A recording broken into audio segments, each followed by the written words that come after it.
can you see this person's perspective, but can you see beyond this barrier that is in front of you right now? And we do get to that place of gratitude and actually appreciation. Now, it takes us refusing to stay in a victim mindset in order to do that. We ain't in no victim mindset, except when you talk about the little things that cause us issues and perspective. They say don't sweat the small stuff. It's all small stuff. But yeah, that's what we sweat, is we sweat the small stuff. The question is why? Why do we sweat the small stuff? And the other part of that is we identify ourselves so much with that stuff, you know, the small stuff and the large stuff. And we're so much more than how we identify ourselves. So, you know. I know. And some examples of the big stuff now, and I'm going to get this text that I get these great texts from Teri, and this is our show prep. Just out of the blue. So often we define who we are by the big things in life, such as career, being an alcoholic, a survivor, surviving something very traumatic, failed relationships, widowed, etc. But a million little quirky things make us just as much who we are as the big things. And I thought, yeah, mine was career. Total disclosure. Yeah, mine was momhood.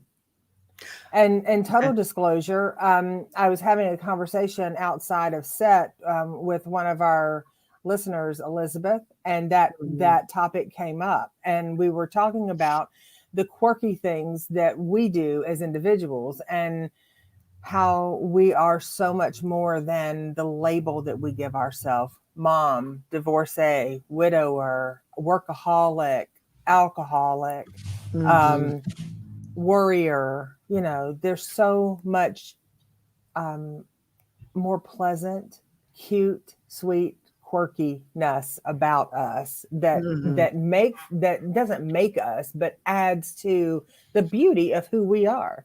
More than a label. Except I will take this one from Tim. Hey there, my gorgeous ladies. I will be your gorgeous lady. Yes. Well, yes, of course we'll take that. And speaking of Elizabeth, here she is. There she is. Yes. Good to have it. It's our group that meets every Wednesday. Sorry, we're just a little bit behind the 8 ball. Had a little issue that threw me a little late today, but okay, Joe Rucker. So this time of year, us parents worried sweat over Christmas, making sure we have what we think is enough for our kids and family in terms of gifts and time. It's such a stressful time for many of us. Oh, isn't that true? It is. There are so many unspoken obligations and expectations tucked away in 'tis the season that we oftentimes get lost in really sinking into the beauty of all that is because of all that we think we need to do. But what we have to remember, and this was a challenging reminder, like a big stamp on the forehead for me, was because I used to go over the top on the holidays. Like, I'm talking. Well, you go over the top on Halloween. I've just been looking at the pictures of you and Callie through the years at Halloween. Oh my gosh. So well, right or wrong, I used to say Martha Stewart ain't got nothing on me but a felony. But hey, I'm hoping to keep it that way. And no judgment about people that got felonies. I love a lot of them. So I've worked with a lot of folks. But you know, there's that expectation of we need to get it right. We need to do it right. We need to make sure that they're happy.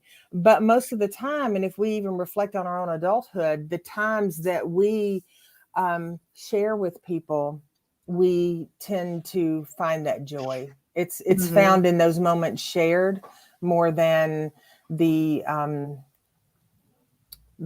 price tag or the size of the gift. Amen. One of the things that in my family, and speaking of that little thing, is I find that a family conversation comes into, hey, you know what? I had an idea.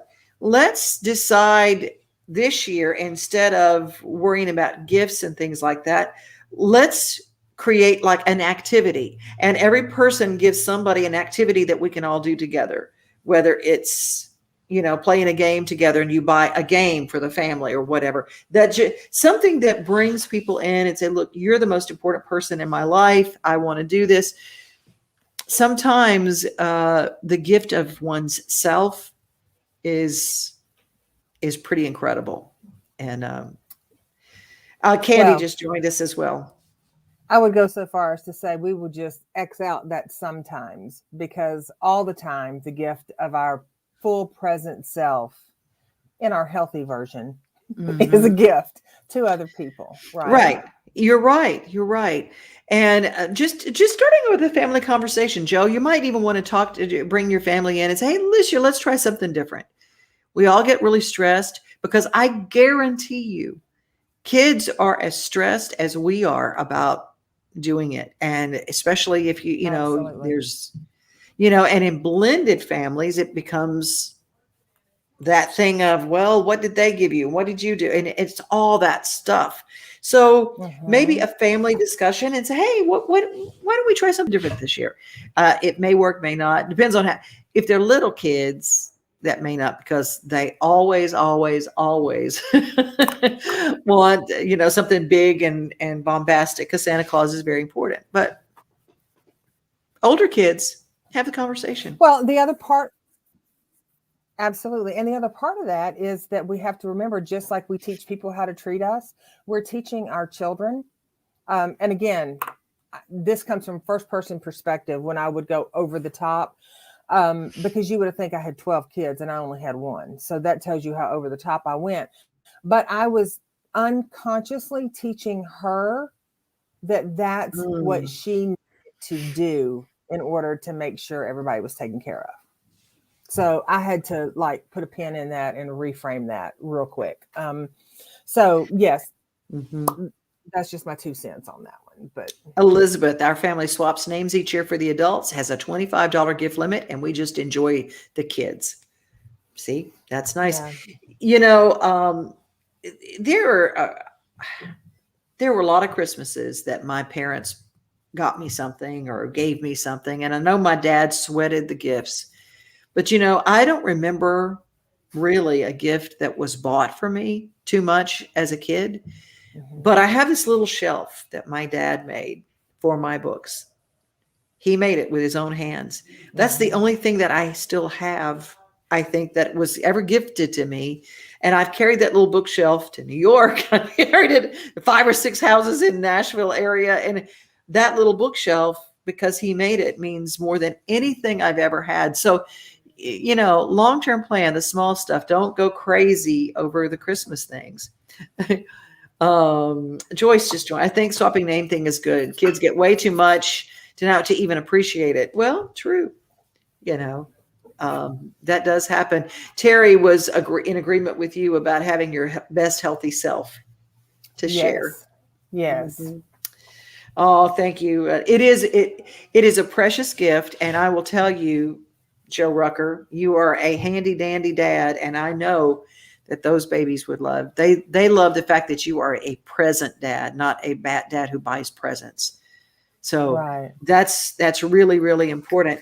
Other little things that come up when something makes you late. Might be struggling with that today a little. No, not you, Devon. No. It's little stuff, Shiite, as they would say, that comes up, and it's like, it was just perfect. And then, how do you keep the little things from waylaying you? I tell folks, and I practice this perspective. When I found out we were going to be a few minutes late today, I shot a message off to one of our listeners, because I know that they speak with a lot of our listeners. And I just said, hey, we're going to be running a few minutes late today. So rather than sweat that and be like, because see, that's that unspoken expectation. Oh my gosh, got to be on time. Because if I'm not on time, what will they think? Well, they'll think you're late. That's what they'll think. We conjure up all that other stuff in our head. Truth. Truth. Candy shares. Last year, my daughter decided she didn't want to give from me anymore. She wanted me to pitch in to help with a family in need instead. So I did, and she's already picked out a family for this year for us to give to. Is that not the coolest idea ever? It's beautiful. Yeah. Life pops up sometimes. Yes. And Tim, I always struggle with being 5 or 10 minutes late. Candy always like, y'all my people. Y'all my people. Well, so Tim, just for clarity, you don't struggle with that. You're doing just fine with it. Because you're doing just fine with it. I've learned can't sweat the small Shiite. Y'all know where that came from.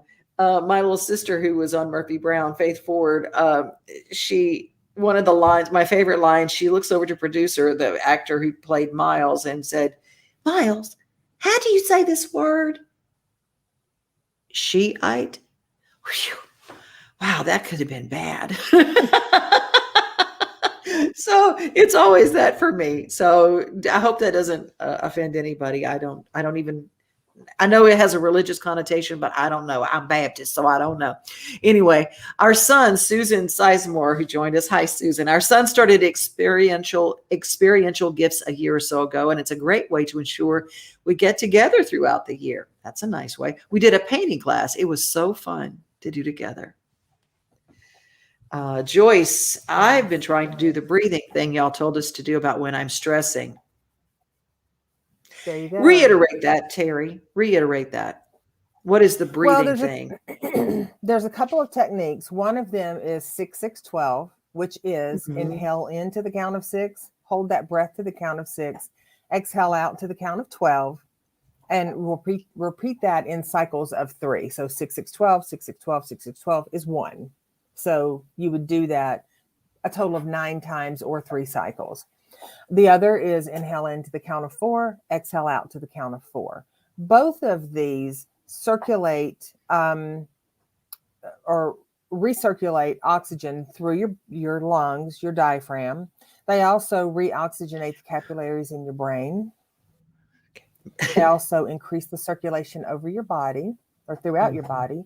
And they begin to regulate your dopamine, cortisols, and serotonins. And when those dopamine, cortisol, and serotonin are in a battle with one another, we are what's called deregulated, which means we are not at our best self. So we can feel anxious. We can feel, a little anxiety. We can feel those things. When we're oxygenated fully, and our brain, our capillaries in our brain are oxygenated fully, anxiety it's held at bay. Worry is typically held at bay a little. So it's a good practice not to do just when you're beginning to feel anxious, but also multiple times a day. Put it in your phone, put it on a Post-it note. 6-6-12. I love. Candy says, I've been doing the 4-4-8 breathing. Same thing. That breathing works so well. Good. And here's the thing, we're breathing already. I have people tell me all the time, I don't have time to do that breathing. And I'm like, what do you mean? You're breathing already. You're either breathing in a cadence that supports your overall well-being, or you're breathing in a cadence that supports your deregulation. You get to choose. And if you choose to be deregulated, then, well, that's on you. Lay people are usually ones that are fitting everything in. Yes. And Joe, I don't care about gifts as an adult. Just cook me something. I love that. That's good. What are some other tools to look at creating a more dimensional us? Changing the labels on us instead of, the barren old maid, which is what I usually refer to myself as, Well, first we have to look at why that label matters to us. Like, where did it come from? And many, many times we get our label cloak at some point in life. Oh, they're such a good little girl, or oh, they're such a big helper little boy. And then, and while that's true, and I'm not trying to PC this segment, but I mean, while that's true, a lot of times we teach our little ones to be older than they actually are. So we grow up trying to we grow up trying to still fill those shoes of being the people pleaser, the caretaker, the fixer, the doer, I've got the broad shoulders. Broad shoulders still carry the weight of pain, and that pain seeps in. Ooh. So doesn't matter if you're a male, female, does not matter. We all experience loss and pain. And no matter how broad our shoulders are, that pain will seep in. So knowing, if someone says, "Oh my gosh, I'm just a procrastinator." Why do you call yourself a procrastinator? First. Secondly, is that something you want to change? If it's not, then accept it, embrace it, and be accountable for it when it is affecting other people around you. Like if you're a procrastinator and you're working somewhere and you're 20 minutes late all the time, there's a consequence to that. If you're a procrastinator, and you show up late, 20, 30 minutes late to family functions and they're waiting on you, well, you got to look at why you do that. A lot of times people do it for the very reason of unintentionally getting in trouble. We show up late, "Oh, sorry, I'm running late, no big deal." And then people are like, "Oh, they're never on time. I just can't do anything right." Well, you could have shown up on time. Just saying. Candy, I'm a modern elder, not an old lady.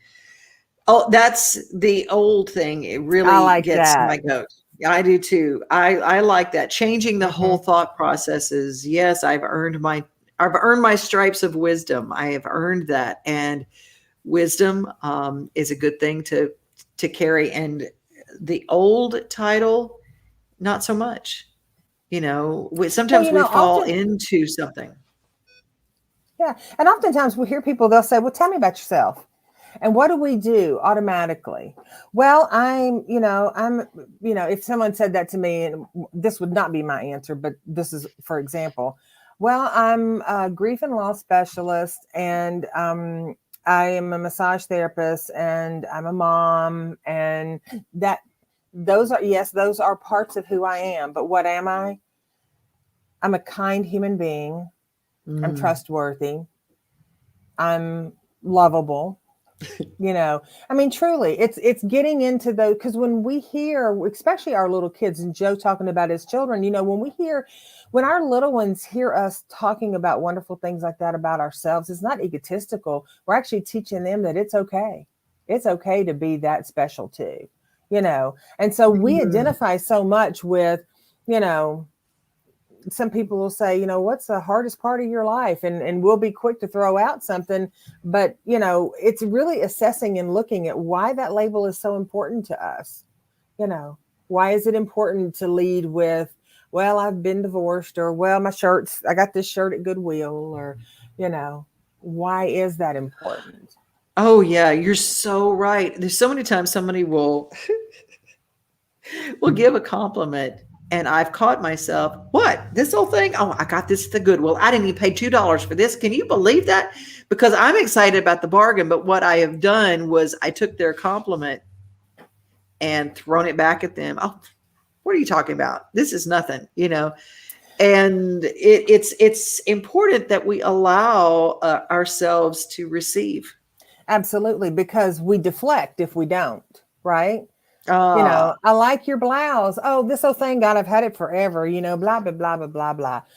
We've just completely took their compliment and said, "You don't even know what you're talking about." And now I'm going to deflect that, because that is like, mace in my eyeballs. I can't take that compliment. So learning Mace how in my eyeballs. I love it. Learning how to just embrace that and just simply say, "Thank you. I appreciate that." My daughter was always late for Thanksgiving every year. After I had cooked for days, I kind of confronted her one year and said, "You do not appreciate that I cook for days, and you are late every year." Felt about it later, but she's never been late anymore. So there you go, Joyce. That's one of those uncomfortable conversations, hard conversations that you have to have sometimes. I'm feeling kind of sideways about this because I've put a lot of love and attention into this to make it right and perfect for you, and it doesn't feel like you appreciate it. So what's going on there? And letting them, sometimes really all it is bringing that issue into the crosshairs and shining the light on it. And then people go, oh, I didn't even know that that mattered, had no idea. And a lot of times we can be very aware human beings, and then sometimes we can be incredibly unaware.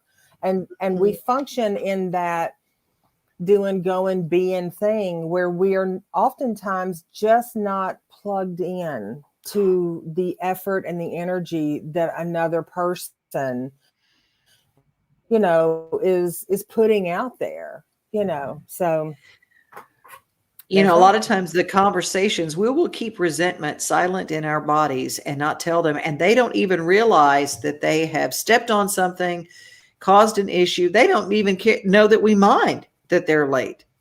That we don't even know. It's what's mom, Oh, I'll just get there when I get there.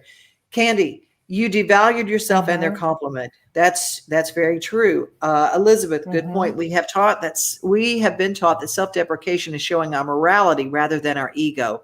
Ooh, that's good, but it's not. Right. It is absolutely okay to accept compliments, to give compliments, and to feel good about those compliments that you receive. The older I get, Joe says, the more I realize how much I have to learn. The difference is now I'm not afraid of that realization. When I was younger, I would have simply ignored or dismissed it. I guess that may be what wisdom is, learning that you have a lot more to learn. Ooh, that's brilliance right there, Joe. Mm-hmm. Yes. Mm-hmm. Ooh, that's really, really good. And the beautiful thing about that is when we get cozy with the fact that we've got more to learn, it doesn't make us feel bad. We actually get kind of excited about it. Mm-hmm. Like I love learning. I love learning when I meet people that are different from me, that have different values or different beliefs or different backgrounds. To me, there is such a gift in evolving as a human being. Because I mean, I know that, we don't always, but most of us work really hard at being, trying to be aware of, how we're showing up. But man, you got one life to live. And if you can, I want to evolve I want to evolve until like all the springs fly off. Like I just want to, I don't even know what I want to learn. I just know I want to learn it. I want to experience and learn it. When we stop being open to learning something new, or if learning something new makes us uncomfortable, that's when our days are numbered, or our days are all numbered, but that's when it just changes. Everything changes. Well, and a part about that, one of the handicaps that happen to people a lot of times when it comes to even learning, even expanding and growing in life, it's more of a mental cap than a physical thing, is when we are around people, whether they're family or friends, that say, well, you're never going to amount to anything. That's never going to go anywhere. You can't do that. You're not good at math. Are you ever going to get that? I mean, even from a very young age, we grow up going, wow, maybe I can't. And we don't even know what we can't do. We just know we can't. Right. Mm-hmm. That thing where I see people doing this when they are confronted with technology and they are of a certain age. Oh, I don't know anything about that. I don't know anything about that. Don't know anything about that. Don't want to know anything about that. Not yet. Well, that really negates us from expansion into life.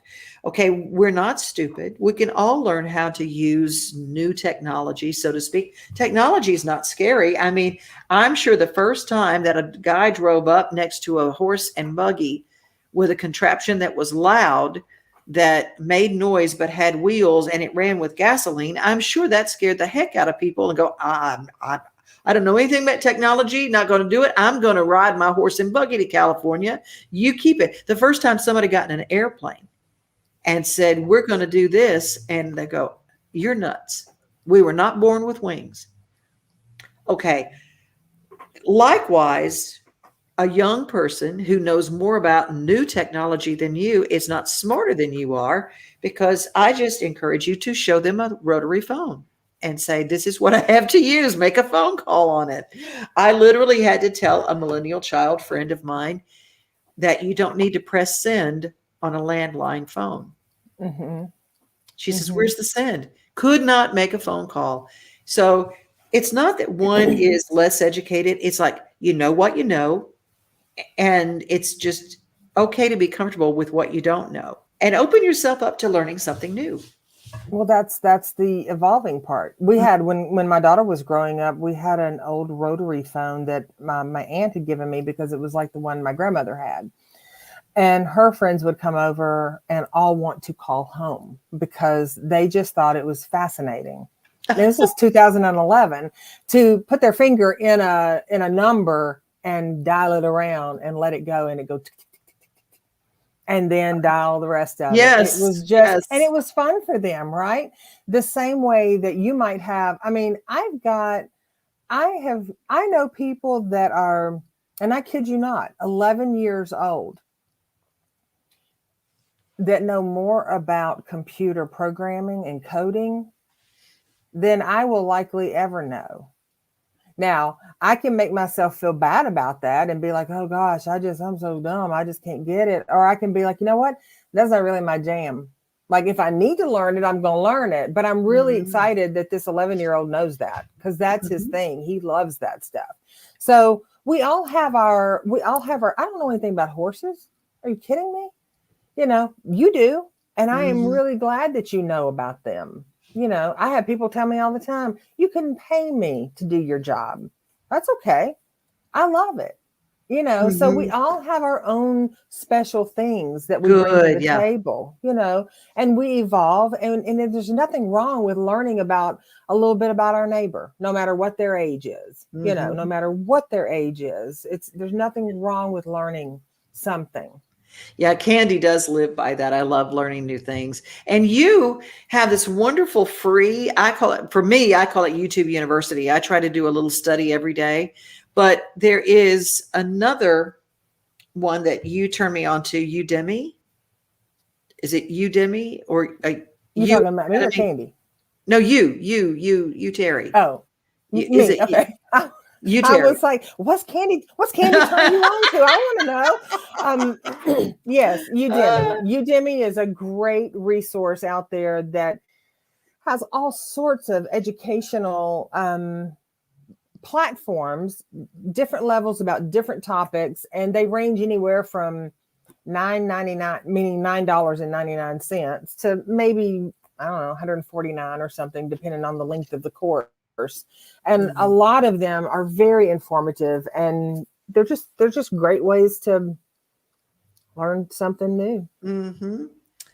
Okay, let's see. Our friend from Spain, Go Flamenco. If there is a will, there's a way. I never thought I could learn so much about finances and taxes as I have this year. I look back and fall in awe of myself and how far I've come. That is, every time we learn something, it Mm-hmm. is, I always say, learning is the fountain of youth. Always learn something new. Joe, right, Devon? I couldn't drive a Model A or T car to save my life. They start different and operate much different than modern cars. But folks from the past can figure today's cars out. Proves we can learn new things all the time.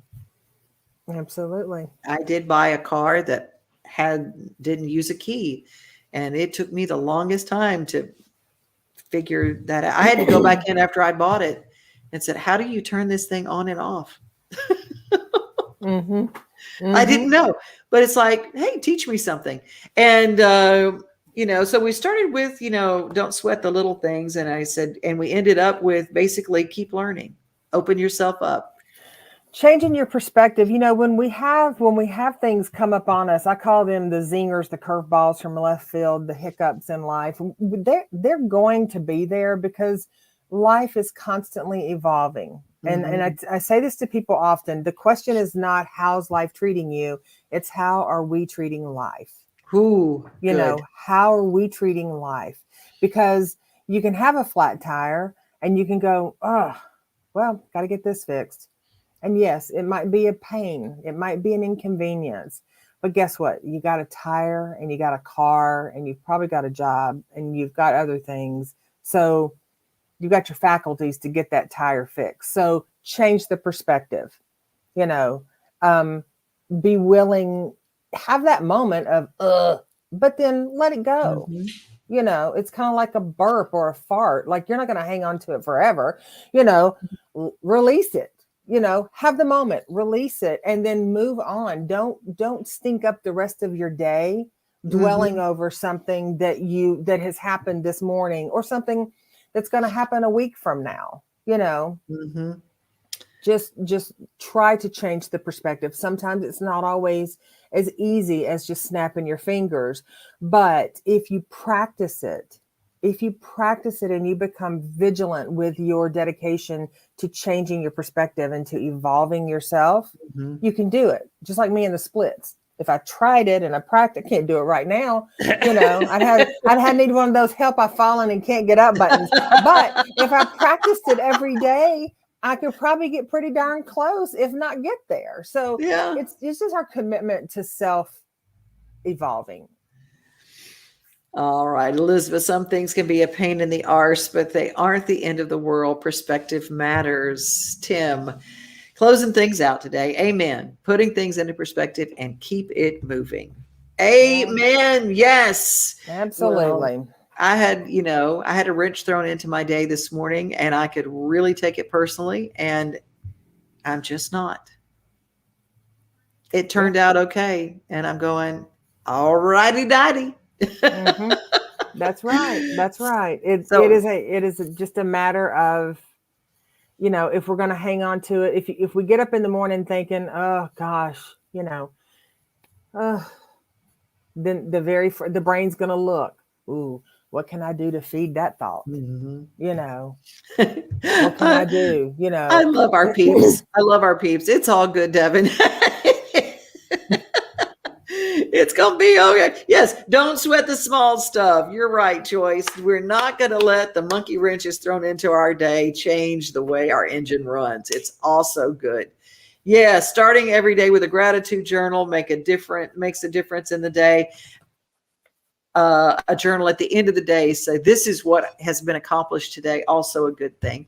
You guys have a great rest of your day. Check in with me, Devon O'Day at Gmail. Teri, tell them how to get in touch with you. TeriPugh.com. Easiest way, easy breezy. That's about it. I Awesome, mean, they can awesome. find us both on Instagram. They can find us both on Facebook. But if you want questions, you want to text, you want to email, you want to call, TeriPugh.com is the easiest way.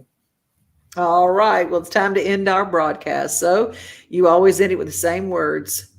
I do. Thank you guys and gals for joining us today. And we so appreciate you very much. And go forward today and increase your peace. And have a great